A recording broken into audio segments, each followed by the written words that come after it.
Assalamualaikum warahmatullahi wabarakatuh. Perkenalkan, nama saya Manda Rahmadeni Syawalanda dari kelas 11 IPA 1. Di sini saya akan mempresentasikan sedikit materi sistem koloid, dan saya akan menjawab beberapa soal tentang sistem koloid. Apa itu sistem koloid?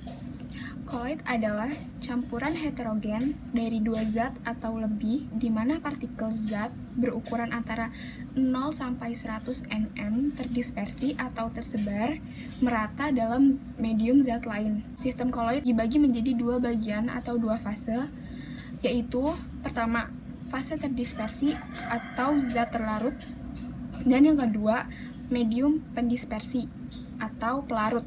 Secara makroskopis, koloid itu terlihat seperti larutan. Namun secara mikroskopis, sistem koloid ini terlihat seperti suspensi. Nah, suspensi itu apa sih? Suspensi adalah campuran heterogen di mana masing-masing komponen campuran cenderung saling memisah. Koloid dan suspensi itu berbeda. Di sini ada sifat-sifat koloid. Apa sih sifat-sifat koloid? Yang pertama, ada efek Tyndall. Efek Tyndall adalah ketika seberkas cahaya itu diarahkan kepada larutan, cahaya itu kan akan diteruskan. Namun berbeda nih ketika kita mengarahkan cahaya ke sistem koloid, cahayanya itu akan dihamburkan, bukan diteruskan. Nah, efek penghamburan cahaya oleh partikel koloid itu disebut efek Tyndall. Yang kedua, ada gerak Brown. Gerak Brown, secara mikroskopis, partikel-partikel koloid itu bergerak secara acak dengan jalur patah-patah atau zigzag dalam medium pendispersi. Gerakan ini disebabkan oleh terjadinya tumbukan antara partikel koloid dengan medium pendispersinya. Nah, gerakan acak partikel ini yang disebut gerak Brown. Nah, yang ketiga ada muatan koloid. Muatan koloid itu dibagi menjadi tiga. Yang pertama ada adsorpsi. Adsorpsi adalah partikel koloid itu dapat menyerap partikel-partikel lain yang bermuatan maupun tidak bermuatan. Nah, peristiwa ini tuh disebut adsorpsi. Yang kedua ada elektroforesis. Elektroforesis ini dapat digunakan untuk menentukan jenis muatan koloid dan juga untuk memisahkan partikel koloid berdasarkan ukuran partikel dan muatannya. Nah, yang ketiga ada koagulasi. Koagulasi adalah peristiwa pengendapan partikel koloid sebagai fase terdispersinya terpisah dari medium pendispersinya. Setelah kita mengetahui pengertian, sifat, sekarang ada pembuatan koloid nih. Pembuatan koloid itu ada dua cara. Yang pertama, cara kondensasi. Yang kedua, cara dispersi. Cara kondensasi adalah mengubah partikel larutan yang terdiri dari molekul-molekul atau ion yang menjadi partikel koloid. Yang kedua, ada cara dispersi. Cara dispersi itu terbagi menjadi 4. Yang pertama, ada cara mekanis.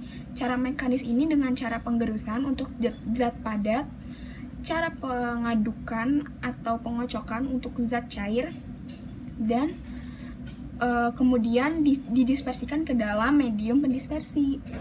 Nah, yang kedua ada cara peptisasi. Peptisasi adalah memecahkan molekul besar menjadi molekul yang lebih kecil dengan menghilangkan ion-ion elektrolit penyebab gumpalan. Yang ketiga ada cara Buser-Bredig atau elektrodispersi. Caranya itu dengan loncatan bunga api listrik. Yang keempat ada cara homogenisasi. Nah, caranya ini membuat suatu zat menjadi homogen dengan berukuran koloid. Jadi dapat disimpulkan bahwa ciri-ciri koloid itu berukuran 0 sampai 100 nm. Yang kedua bersifat heterogen. Yang ketiga dari jauh dia tuh terlihat seperti larutan, tapi jika secara mikroskopis dia itu seperti suspensi. Namun koloid dan suspensi itu berbeda. Koloid itu terbagi menjadi dua fase, yaitu fase terdispersi dan medium terdispersi. Sekarang saya akan menjawab 5 soal tentang sistem koloid. Yang pertama ada efek Tyndall yang merupakan salah satu ciri koloid terjadi karena partikel ... Jawabannya adalah D, menghamburkan cahaya. Karena sudah seperti yang saya jelaskan tadi, efek Tyndall itu adalah efek penghamburan cahaya jika suatu cahaya diarahkan kepada suatu larutan. Alhasil akan dihamburkan cahaya itu oleh partikel koloid. Jadi jawabannya adalah D. Yang kedua adalah berikut cara pembuatan koloid. 1. Reaksi redoks, 2. busur Bredig, 3. Reaksi hidrolisis, 4. peptisasi, 5. Reaksi pemindahan, 6. Mekanik. Pembuatan koloid secara dispersi adalah ... Jawabannya adalah D, 2, 4, dan 6. Seperti yang sudah saya jelaskan tadi, bahwa pembuatan koloid itu ada beberapa cara, seperti busur Bredig, dengan cara peptisasi, dan secara mekanik. Lalu yang ketiga, ada proses elektrodialisis yang dilakukan terhadap larutan koloid bertujuan untuk ... Jawabannya adalah D, membuang kelebihan ion-ion elektrolit dari larutan koloid. Karena definisi elektrodialisis sendiri adalah membuang kelebihan ion elektrolit dari larutan koloid, jadi jawabannya adalah D. Yang keempat, ada gerak Brown terjadi karena ... Jawabannya adalah E, tumbukan molekul modium dengan partikel koloid. Seperti yang sudah saya jelaskan tadi, bahwa gerak Brown itu terjadi karena tumbukan antara molekul dengan partikel koloid. Lalu yang terakhir adalah koloid dapat menyerap ion pada permukaannya. Sifat ini disebut ... Jawabannya adalah C, adsorpsi. Karena tadi saya sudah jelaskan bahwa adsorpsi itu dapat menyerap ion pada permukaannya.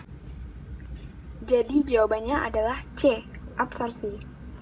Baik, tadi adalah sedikit tentang materi sistem koloid secara singkat dan juga 5 soal tentang sistem koloid yang sudah saya jawab. Itu saja yang saya dapat sampaikan. Apabila ada kekurangan, mohon dimaafkan. Semoga bermanfaat. Wassalamualaikum warahmatullahi wabarakatuh.